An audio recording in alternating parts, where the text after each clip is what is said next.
toujours motivé pour explorer les techniques de survie. Ok la compagnie, on y retourne.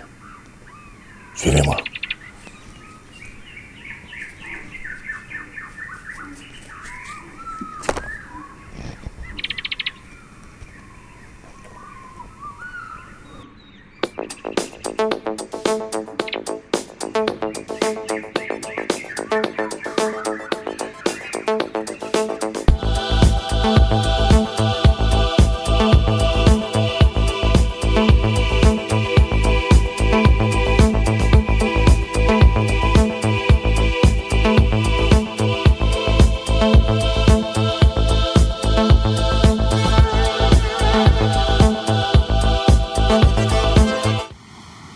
Bonjour les amis et bienvenue sur la chaîne du GQFT.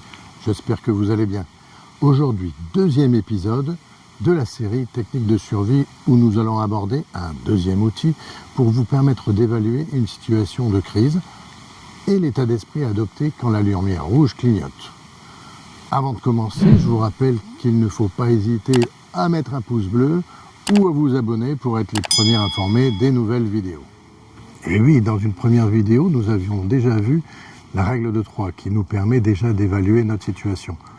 Pour ceux qui ne l'auraient pas vu, je mets le lien ci-dessus. La deuxième règle essentielle à retenir va vous permettre d'être relativement prêt en cas de pépin. Et ça vaut 1000 $. Ça vaut 1000 $. CVMD est un moyen mémotechnique qui vous permet de checker toutes vos capacités pour survivre à un milieu hostile. C'est comme conscience.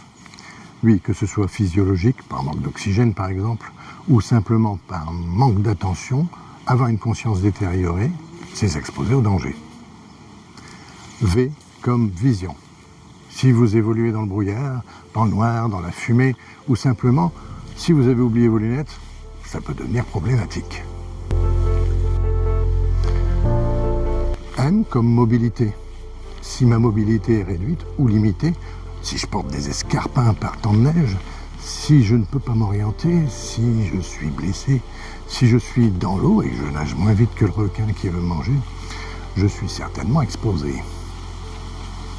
D comme dextérité manuelle. Si certains arrivaient à jouer du violon avec des gants de boxe, une blessure à la main, parce qu'on a oublié ses gants, ou simplement le froid qui peut vous empêcher de faire vos lacets, et vous voilà bien embarrassé. Surtout dans ce cas-là, ça joue sur votre mobilité. Donc, en résumé, je dois toujours m'efforcer de garder ma conscience, ma vision, ma mobilité et ma dextérité manuelle. Il s'agit bien évidemment d'une généralité. Un déficient visuel aura des difficultés à conserver sa vision. Par contre, l'hyperdéveloppement de sa proprioception peut rétablir l'équilibre.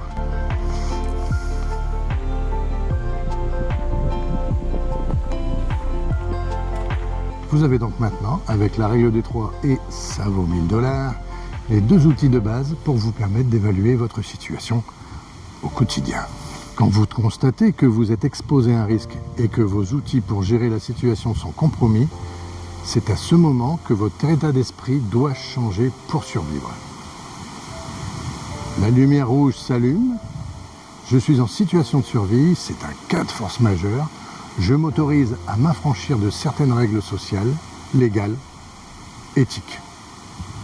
J'ai le droit de raccrocher au nez de mon chef pour reprendre mon niveau d'attention nécessaire. J'ai le droit de me sauver en courant et de passer pour un lâche. J'ai le droit de forcer une porte pour pouvoir me mettre au chaud et reprendre ma température, quitte à en payer la réparation plus tard.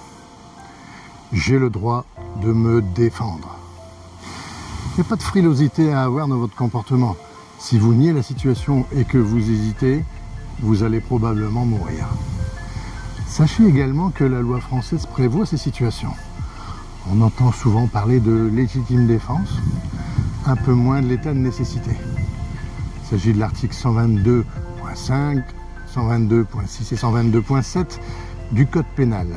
Allez, un peu de lecture.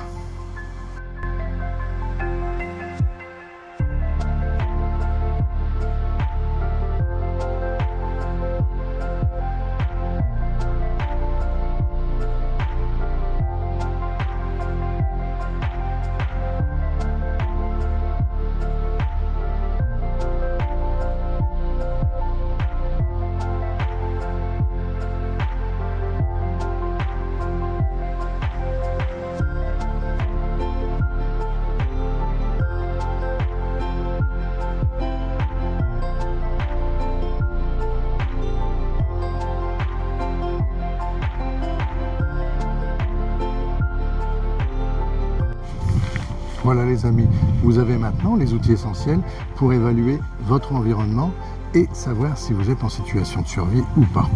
Et également l'état d'esprit à adopter dans ce genre de situation. Dans une prochaine vidéo, je vous expliquerai comment anticiper ces situations, s'y préparer et le cas échéant, comment y remédier. À bientôt sur les chaînes du GQFT. Ciao!